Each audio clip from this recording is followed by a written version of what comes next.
Hello everybody and welcome back. In this video solution, we'll talk about the problem longest common subsequence. You're given two strings as the input, which I'm going to call S and T for source and target. And the goal of this problem is to return this length of the longest common subsequence. It's a very interesting classic string DP problem and asked a lot in an interview, no surprises there. I found a lot of video solutions and write-ups explaining the code part of this well, and the code is very simple, but how do you exactly get to that point is not explained at all. How do you think about this problem? What are the intuitions behind that problem? And so I'm going to divide this video into three parts. First, we'll talk about the intuitions. How do you exactly get to the recursive DP solution? Then I'll talk about the recursive DP solution. And then finally, we'll close it off with an iterative DP solution. Okay, let's get started.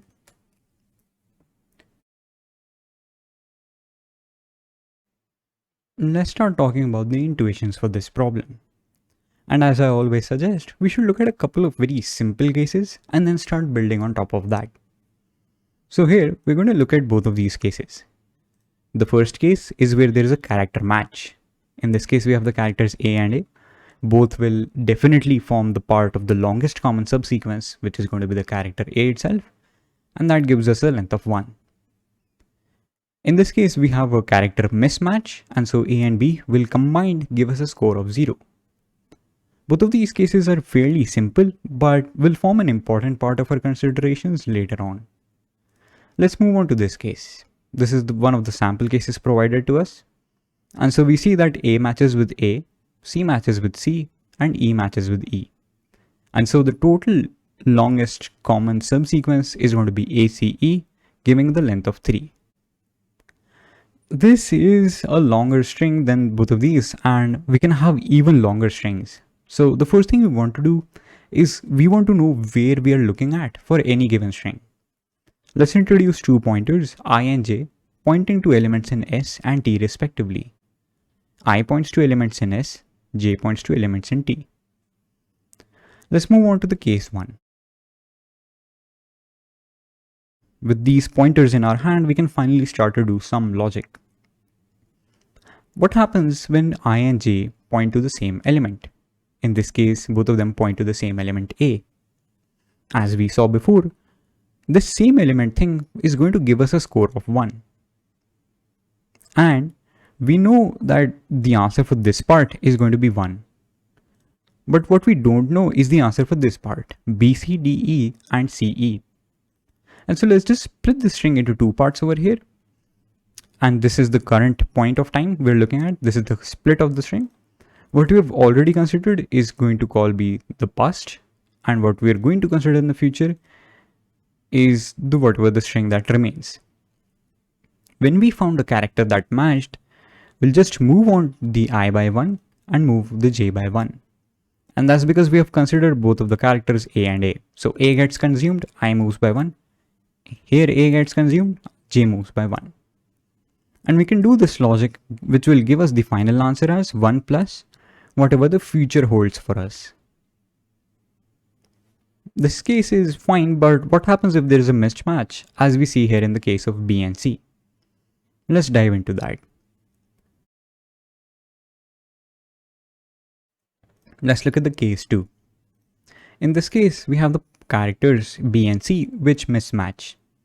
And so if there is not a match, we're going to add the score as 0. Since this is what we saw before, if there is not a match, we'll add the score 0.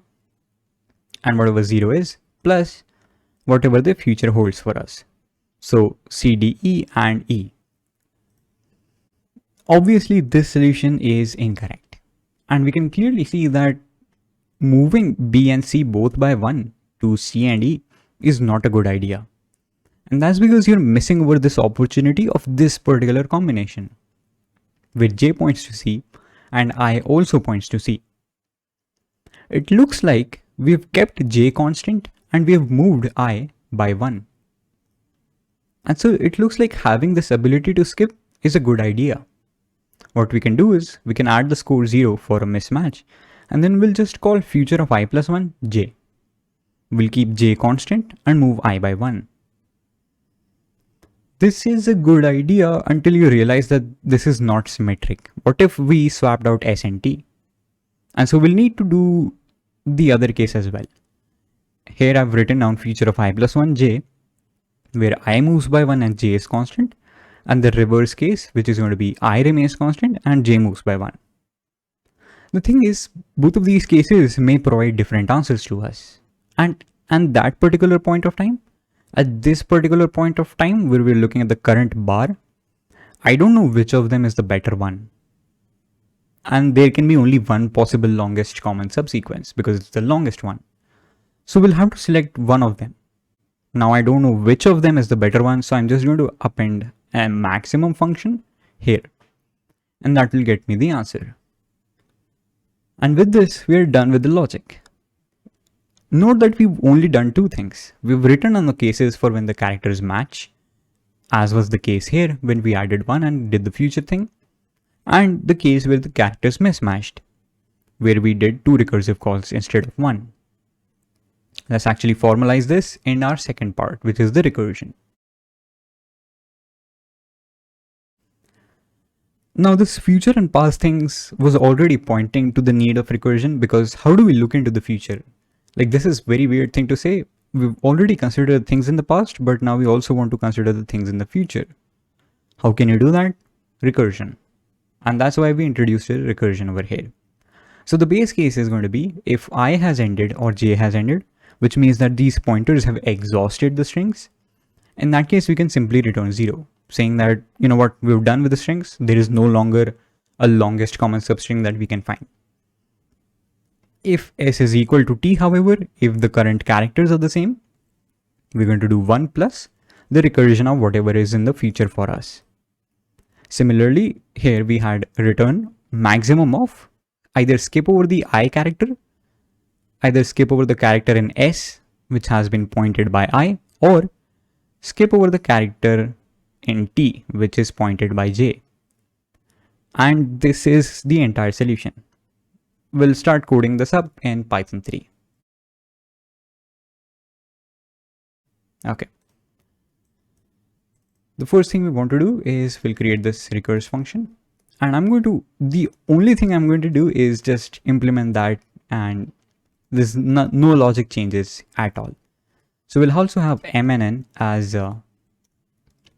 length of the string is s and the length of the string t, because in the recursion base case, I'll write if I is greater than equals to m or j is greater than equals to n, then we can return 0. This is the base case where we have exhausted the strings. If not, we'll say if s of I is the same as t of j, sorry. In that case, I want to return 1 because there is a character match, so we'll get a score of 1, as well as whatever the future holds for us. Future of I plus 1 and j plus 1. The future obviously is the recursive function itself, so we'll call the recurse. If that is not the case, we'll return the maximum of recurse of skipping over the ith character, keeping j as constant, and doing the reverse. So we'll take the maximum of both of these cases. And I think we can just call the recurse of 0, 0, and we can return that at the end. Let's quickly run and see if there are any syntax errors. Cool, it looks like it works. Don't try submitting this just yet. Since this is a recursion and we have these past and futures, there can also be cases where these I and j characters repeat. So it's always a good idea to have this LRU cache and set it to none, which means that the cache can be as long as we want it to be. Okay. With this caching in mind, we have successfully made this recursion into a dynamic programming problem by having this memoization. Let's try submitting this and we'll see what happens. Cool, we have accepted with the runtime as over 1 second. This is not looking very good, but I think we can optimize this a lot, because now we can finally move on to the third part of the solution, which is the iterative solution. The thing is, in iterative solution, we want to convert the entire logic that we saw in recursion into iteration. The only problem is we can't look into the future. we can only look into the past. Okay. What this means is essentially we had a structure like this. We had the past with the things we considered, the future, the things that we want to consider in the future, and we're recursing in the future direction. And the future, whatever it got the answer, would return that at the current point of time. But DP in iterative solution can't look into the future. We don't have that computed yet. But we have the information of the past. We can look into the past. And so what we'll essentially do is very sneaky. We'll just flip the time. We'll make the past as the future and the future as the past. Essentially doing the reverse range of X. Okay. Let me explain what I mean. So recursive I, j meant that we have these two characters in hand, these two pointers in hand, I and j. So we'll need to iterate over those. So we'll iterate over I in range of m, and we'll do the same for j, which is going to be in the range of n. Now, this recursion checked if I is greater than or equals to m or this guy, but we don't need to do this case any longer since we've restricted the ranges to be this. Now we'll see that if the s of I is the same as t of j, which is exactly the same as we saw before, in that case we'll say the dp of I j, the current answer is going to be 1 plus whatever the future has for us. So the dp of I plus 1 and the j plus 1. Else what did we do? We have the dp of the dp of ij as the maximum of dp of I plus 1, moving I, keeping j constant, and doing the opposite. So we'll do j plus 1 and I remains as is. At the end, as we did before, we'll return the dp of 0, 0. As I said before, this will not work because these ranges are claiming that we want to look into the future.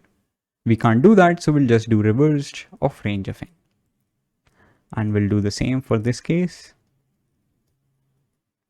And with that, we can submit the solution. Let's do a quick check.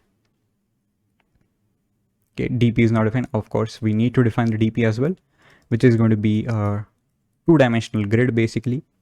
So we have 0 times n plus 1 as the number of columns. And we'll do that for m plus 1 rows. I'm doing n plus 1 and m plus 1 because of how indices work. Okay, you can try submitting this and we get a runtime which is much better than what we saw before, with basically half the runtime as we saw before. Anyways, yeah, this is it for the solution for the problem longest common subsequence.